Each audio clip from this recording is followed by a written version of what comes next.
Assalamualaikum warahmatullahi wabarakatuh. Alhamdulillahirabbil alamin.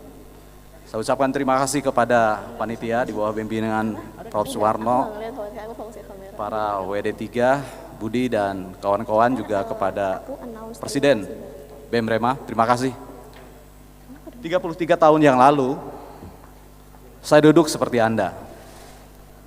Saya datang dari Subang, yakin memilih IKIP Bandung saat itu, jurusan Pendidikan Moral Pancasila, tak peduli apa kata orang. Dan saya tercatat sebagai mahasiswa IKIP Bandung dengan nomor stambuk 880634. Saya bangga saat itu, dan saya yakin kebanggaan saya sama dengan apa yang Anda rasakan hari ini. Sebab apapun kata orang tentang UPI, tadi disebut UPI dari rankingan by subject matter terbaik di Indonesia ada pada 250-300 secara internasional, artinya bukan yang terhebat di dunia. Tetapi faktanya untuk duduk di sini Anda harus mengalahkan 18 orang peminat. Jadi selamat untuk Anda, boleh tepuk tangan. Selamat untuk Anda, karena ini jalan yang tidak mudah, ini jalan yang kompetitif. Ada dua hal yang harus Anda lakukan menyikapi keberhasilan Anda. Yang pertama, tentu saja syukuri. Tentu saja syukuri. Yang kedua, maknailah keberhasilan Anda menurut mindset tumbuh. Apa itu mindset tumbuh?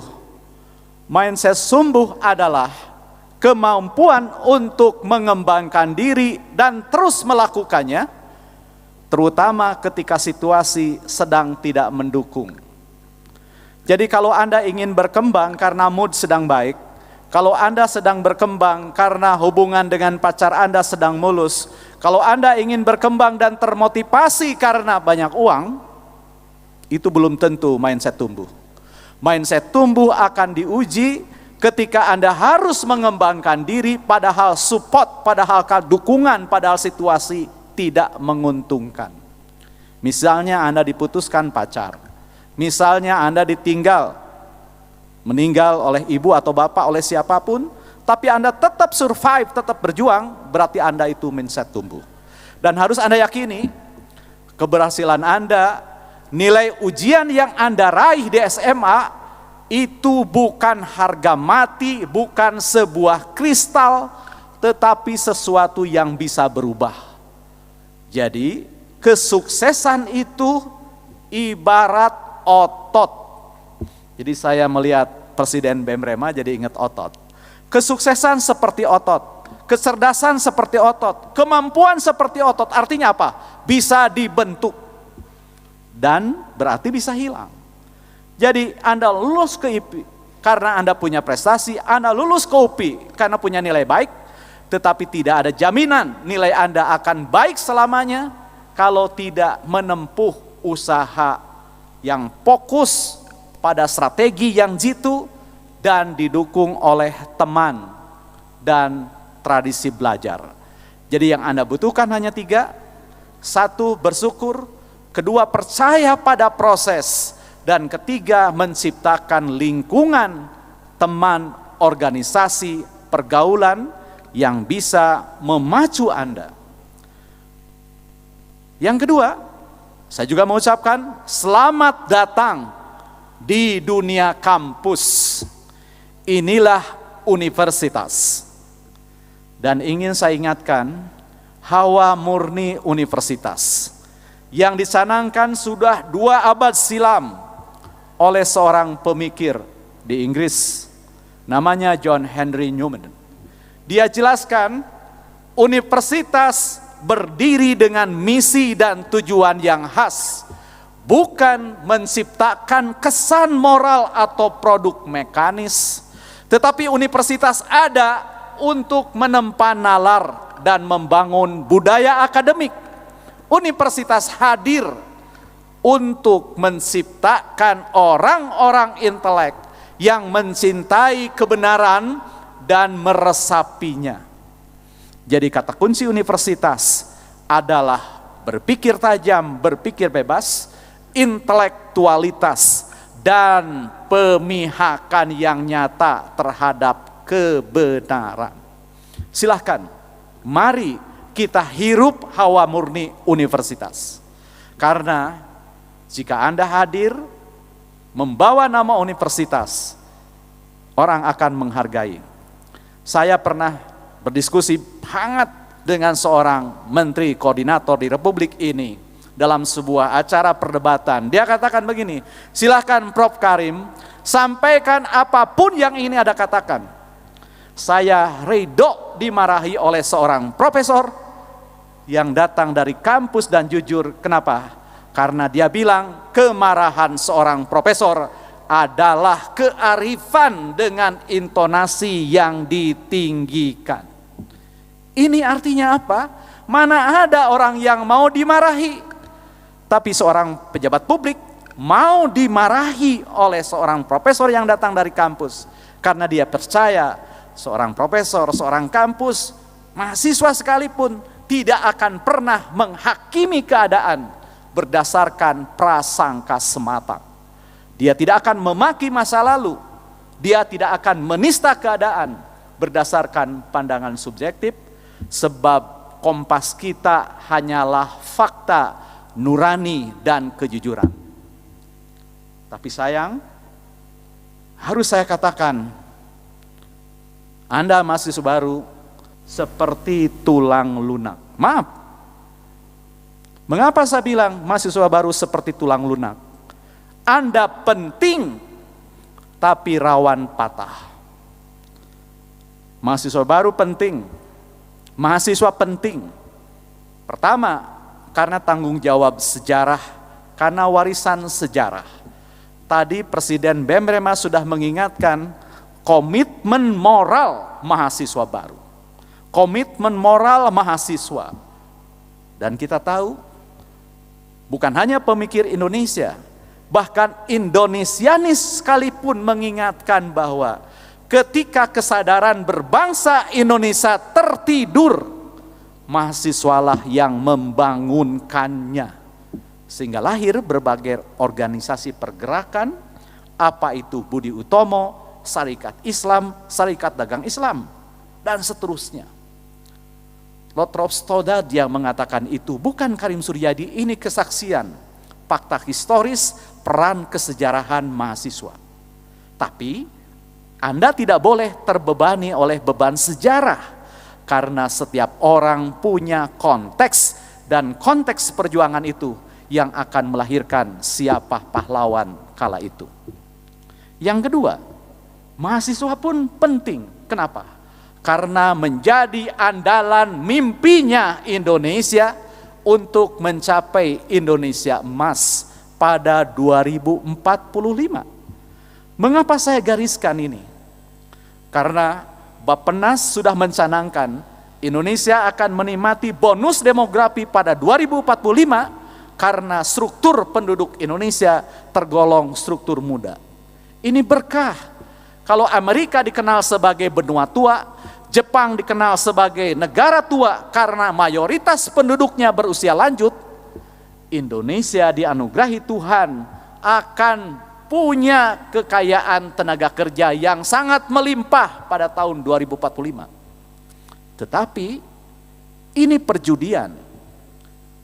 Anak-anak muda di tahun 45 itu akan menjadi produktif kalau punya kemampuan. Anda saat itu akan berusia 41 sampai 42 sekitar itu, sebuah usia kenabian. Jadi kalau tidak disiapkan peta jalan, jangan-jangan klaim bonus demografi itu justru akan menjadi petaka demografi. Mengapa begitu? Mari kita lihat faktanya. Saya tidak mengajak Anda pesimis, tapi kita harus jujur pada keadaan. Menurut survei, setengah tenaga kerja Indonesia hari ini 40,46% lulusan sekolah dasar saja. Bahkan hasil Susenas, hasil Susenas 2017 menyebut lulusan perguruan tinggi di Indonesia baru 8,5%. Dan 65% penduduk Indonesia pendidikannya kurang dari SMP, kurang dari tamatan SMP. Dan yang lebih mengenaskan lagi, 54% tenaga kerja Indonesia adalah mantan atau mereka yang pernah menjadi korban stunting. Stunting adalah perkembangan yang tingginya tidak semestinya karena kekurangan gizi. Jadi Anda begitu diharapkan karena kondisi kita untuk mewujudkan mimpi Indonesia emas, antara lain targetnya pada tahun 2045 Indonesia menjadi 7 besar negara di dunia dengan pendapatan domestik bruto terbesar ke-7 di dunia. Dan pada tahun 2036 Indonesia keluar dari negara berpenghasilan rendah menjadi negara berpenghasilan tinggi, di samping rata-rata pertumbuhan ekonomi yang tinggi. Jadi kehadiran Anda, keberhasilan Anda, usaha Anda bukan hanya akan menjadi investasi personal, tetapi akan ditunggu dalam mewujudkan mimpi Indonesia emas. Jadi Anda sangat penting. Boleh tepuk tangan sebagai persetujuan atas peran ini. Tapi kita pun melihat kelompok usia Anda adalah rawan. Jadi saya sajikan tragedi dan komedinya. Rawannya apa? Pertama, secara psikologis Anda memasuki fase tumbuh kembang yang sangat rumit. Dalam psikologi disebut strum and drang, masa topan dan badai. Berbagai gejolak psikologis muncul. Ingin diperlakukan sebagai orang dewasa di satu sisi. Kalau mamah marah, papa marah, mah aku ini udah dewasa. Tapi ketika dituntut mengambil tanggung jawab, Anda belum bisa. Betul? Yang kedua, Anda pun rawan. Kenapa?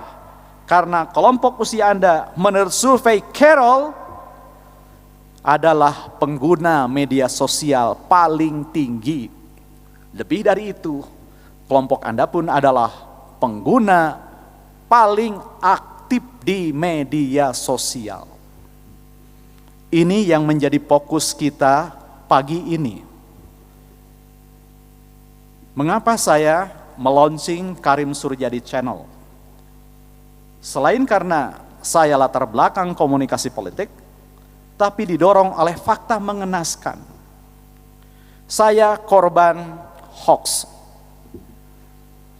Jadi, pada Agustus 2019, terakhir kita merayakan 17-an, saya didatangi seseorang yang tegap, jauh lebih tegap dari Presiden Bem Rema. Saya mencium ini bau aparat keamanan. Lalu dia menyodorkan handphone. Apa benar ini Bapak yang nulis? Saya bilang, nulis apa? Jadi ada berita yang viral di kalangan pengurus DKM Masjid, 2 berita.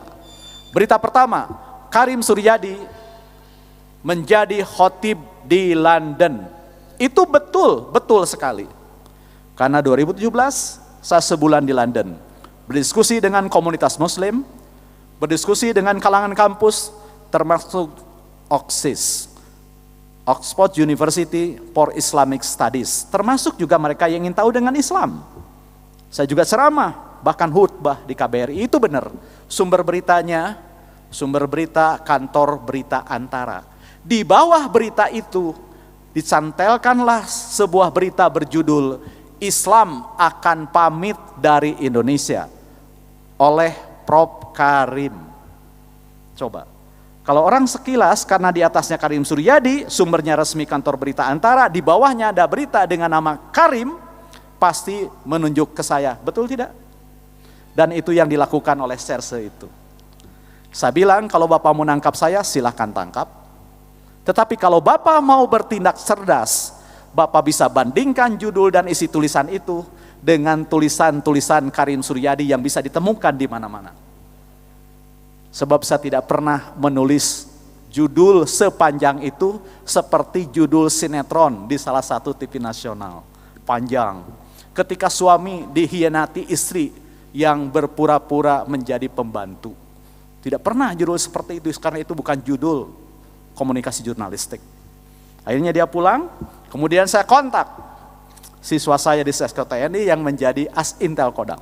Dia bilang, tenang Prof, berita itu sudah beredar ketika aksi-aksi yang berseri itu ada, dan nama Prof dicatut. Tapi kami tahu, itu bukan.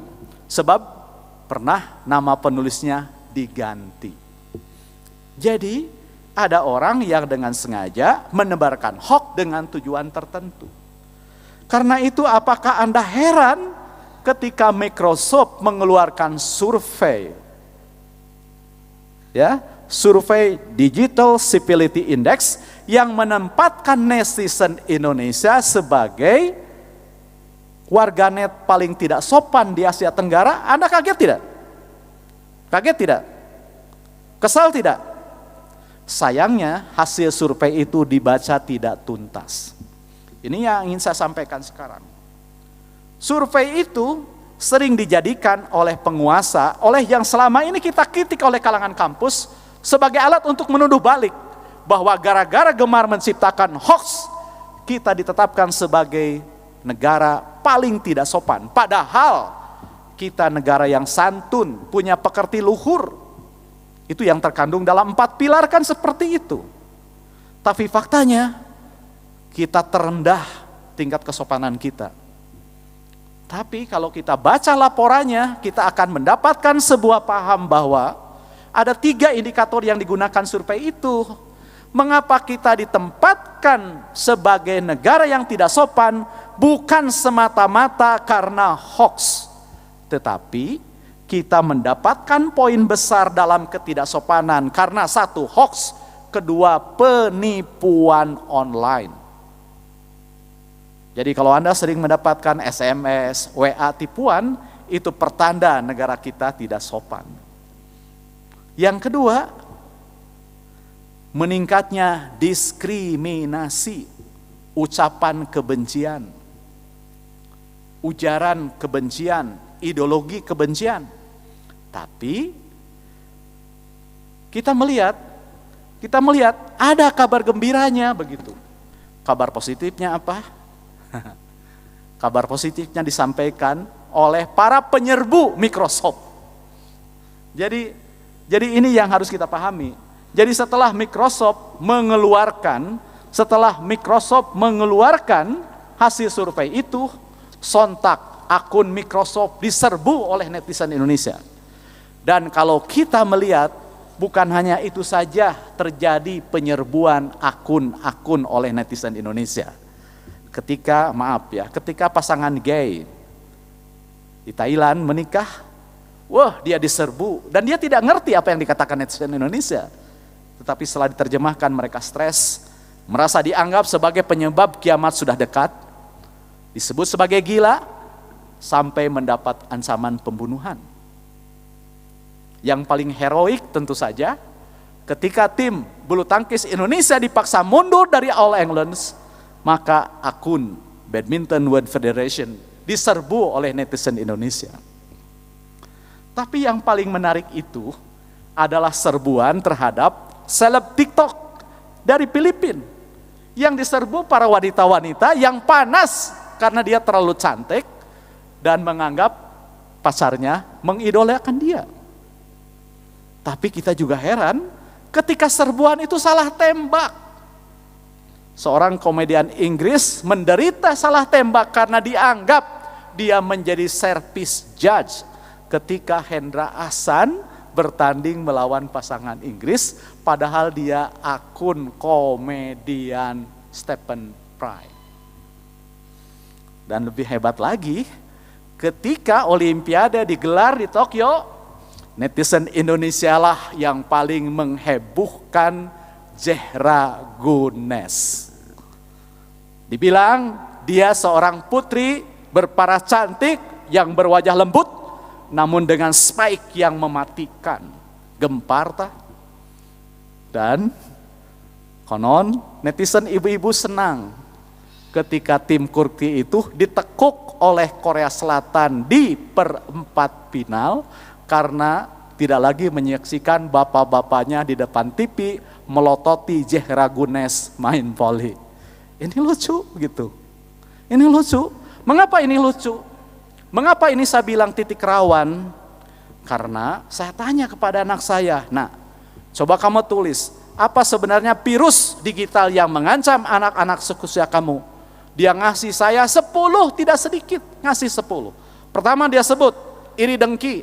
Kedua, ketika orang melakukan kesalahan dihujat. Ketiga, hoax. Keempat, konsumtif. Kelima, mengumbar aib. Keenam, berbohong demi konten. 7, kesenjangan sosial, ingin eksis, ketergesaan, dan menyebarkan kesalahan orang lain. Nah, tetapi, bisakah kita berpaling dari internet? Bisakah kita berpaling dari media sosial? Di forum ini, saya tidak mengajak Anda undur diri dari internet atau media sosial. Di forum yang terhormat ini, saya ingin mengajak Anda untuk melakukan tindakan heroik dan penuh bertanggung jawab. Apa itu? Kita lakukan tindakan pencerahan budaya. Mudah-mudahan renaissance kebudayaan lahir dari kampus ini. Anda setuju? Tepuk tangan untuk Anda. Mari kita lakukan sesuatu yang berguna. Sebab internet dan media sosial itu seperti Dewa Janus. Dewa Janus adalah dewa dalam mitologi Yunani, di mana wajahnya menghadap ke kiri dan ke kanan. Jadi satu wajah, dua muka, kiri kanan. Artinya apa? Artinya kehadiran internet, kehadiran media sosial, itu seperti mengandung madu sekaligus racun. Pilihan Anda lah yang akan menentukan apakah madu yang akan Anda dapatkan atau racun yang akan Anda rasakan. Jadi kita lakukan hal-hal terbaik. Yang pertama-tama harus kita sadari konteks ketika kita bermedia sosial. Meskipun Anda lakukan dari tempat tidur, sekali lagi, meskipun Anda lakukan dari tempat tidur, media sosial adalah ruang publik. Karena itu jangan terlalu mudah mengumbar jati diri Anda jika Anda tidak ingin kehilangan privasi. Coba, kalau Anda dipoto dari kiri, dari kanan, depan, belakang, atas, bawah, lalu Anda upload, semua sisi sudah diketahui orang lain. Akankah masih ada orang lain yang masih penasaran dengan Anda? Dan ketika tidak ada lagi orang lain yang penasaran dengan Anda, apakah ada orang lain yang akan mengincar dan mencari Anda lalu berkenalan dengan Anda? Karena itu, kebanyakan diri mengumbar di media sosial bisa jadi menjadi jalan terang benderang menuju jomblo. Mau? Satu, kunci ada di tangan Anda. Jadi sekali terancam, Anda pun bisa menjadi jomblo gara-gara Anda terlalu mengekspos. Kedua, semakin dalam Anda berselancar di media sosial, semakin dangkal kognitif Anda. Kenapa? Karena di media sosial, baik buruk, benar salah, samar. Sama ketika kita nyemplung ke kolam yang keruh, air banyak, tapi mencari setitik air bening sangat sulit. Oleh karena itu, berlakulah dalil dalam komunikasi, bahwa kualitas komunikasi tidak ditentukan oleh kuantitasnya. Coba, kalau Anda ditanya, definisi demokrasi yang Anda pegang apa? Epok. Demokrasi adalah pemerintahan? Ya, pemerintahan dari rakyat, oleh rakyat, untuk rakyat. Betul? Itu yang dipegang kita sampai sekarang. Anda tahu sejarahnya? yang mengatakan demokrasi adalah pemerintahan dari rakyat, oleh rakyat, untuk rakyat, Abraham Lincoln, yang berpidato di sebuah malam yang dingin memperingati perang saudara di Gettysburg. Ada dua orang yang berpidato saat itu. Pertama, Presiden Harvard University yang bernama Edward Everett. Dia berpidato 2 jam. Pidato 2 jam di tengah malam yang dingin menusuk tulang. Semua terdiam, dan ketika Presiden Edward keluar dari podium, hadirin bertepuk tangan, bukan setuju atas apa yang dikatakan, tetapi saking senangnya pidato yang membosankan itu berakhir. Kemudian MC yang bertugas di malam 19 November 1863 mempersilahkan, sekarang giliran Tuan Abraham Lincoln, silahkan sampaikan pidato yang patut. Artinya pidato yang pertama tidak patut. Dan Abraham Lincoln berpidato hanya 3 menit 270 kata saja. Dan 3 kalimat terakhir begini: kita berdiri sini untuk mengkuduskan tempat ini, tempat di mana syuhada Amerika meninggal demi negerinya. Kita tidak yakin kita akan diingat dunia, tetapi kita yakin mereka yang meninggal di sini akan dikenang dunia.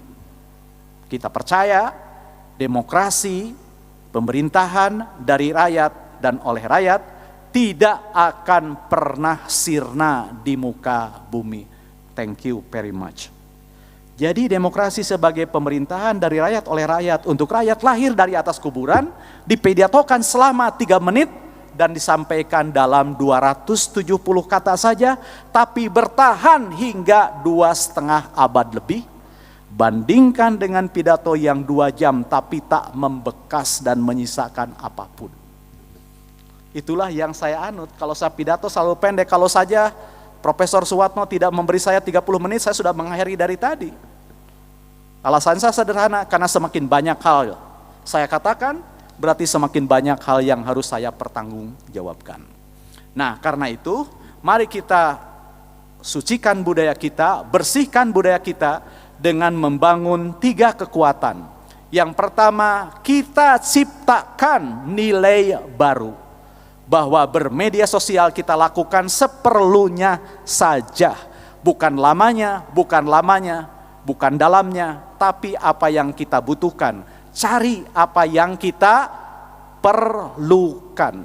Jangan cari apa yang Anda inginkan, sebab selalu ada perang abadi antara keinginan dan kebutuhan. Kita cari apa yang kita butuhkan. Yang kedua, mari kita keluar dari ketegangan dan dilema ketika bermedia sosial dengan cara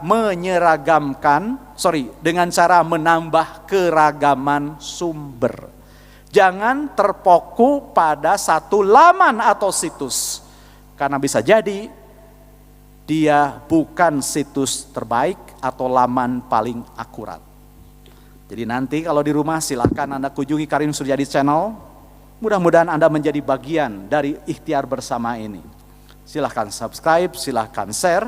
Kemudian yang ketiga, yang lebih penting dari itu, selain kita ciptakan tradisi baru, kita ciptakan keluar dari ketegangan, maka kita pun akan melakukan sesuatu yang berguna.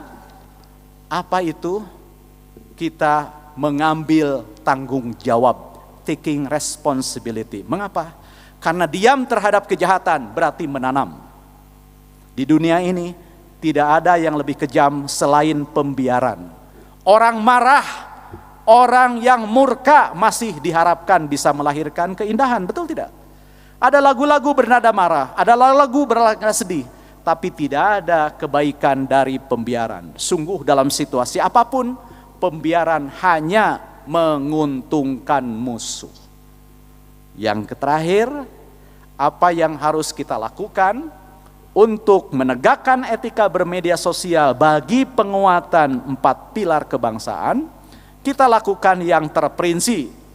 Jika pemerintah untuk mengatasi epidemi ini lakukan 3M, maka di depan Anda yang mulia di kampus yang kita banggakan ini, saya pun mengajak, mari kita lakukan 3M untuk mengatasi infodemi ini.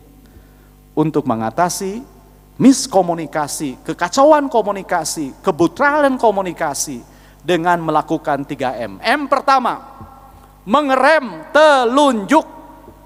Mengapa? Karena ancaman kita ketergesaan, begitu kita dapat pesan, langsung kita share, belum juga dibaca. Tahan, please, tahan dulu. Tahan dulu, jangan langsung share. Jadi rem telunjuk Anda. Pertama, mengerem telunjuk. M kedua, mengonfirmasi fakta. Karena sekali lagi, di media sosial, di dunia netizen, yang sering mengaku maha benar dengan segala firman-Nya, kita ingat, ketika situs-situs asing diserbu oleh netizen Indonesia itu mereka mengklaim mengamalkan Pancasila. Jadi mengapa orang Indonesia galak? Karena dia bilang Indonesia punya prinsip persatuan Indonesia. Dan kami bersatu menyerbu BWF, kami bersatu menyerbu pasangan gay yang menikah, kami bersatu menyerbu artis TikTok Filipina yang teramat cantik, kami menyerbu tentu saja Microsoft yang menganugerahkan titel sebagai netizen tidak sopan. Tapi mereka lupa bahwa ketika kita menolak sesuatu dengan cara-cara kekerasan, itu telah mengukuhkan penjulukan yang mereka berikan. Jadi kita menyerbu situs Microsoft sampai dia menutup, itu berarti kita mengukuhkan, mengiyakan tuduhan mereka. Dalam komunikasi itu disebut sebagai self-fulfilling prophecy, atau nubuat yang dipenuhi sendiri. Jadi kita mengiyakan tuduhan mereka. Jadi yang pertama, M pertama apa? Mengerem telunjuk. M kedua, mengonfirmasi fakta. Dan M ketiga, meneruskan pesan. Jadi bentuk tanggung jawab kita mengambil peran, meneruskan pesan yang sudah kita seleksi, yang sudah kita saring, yang sudah kita cek. Jadi pertama-tama mengerem telunjuk, tahan dulu please. Yang kedua, mengonfirmasi fakta. Dan yang ketiga, meneruskan pesan. Itulah call for actions, itulah seruan saya sebagai ikhtiar untuk melakukan renaissance kebudayaan. Kita canangkan gerakan ini di Bumi Siliwangi 26 Agustus 2021. Kita tidak peduli apakah gerakan ini akan diingat orang atau tidak. Kita pun tidak peduli dan tidak butuh pengakuan bahwa kita telah melakukan sesuatu yang berarti. Anda dan saya, yang perlu kita canangkan, kita telah mengambil tanggung jawab untuk turut mencerahkan kebudayaan Indonesia yang penuh pelutan ini. Anda setuju? Tepuk tangan untuk kita semua. Terakhir, ada pepatah yang sering dinadomkan. Jika orang tergelincir kaki, dia akan terlepas dari beban. Namun ketika orang tergelincir lidah, bisa jadi mendapatkan musibah. Terima kasih atas perhatian Anda. Assalamualaikum warahmatullahi wabarakatuh.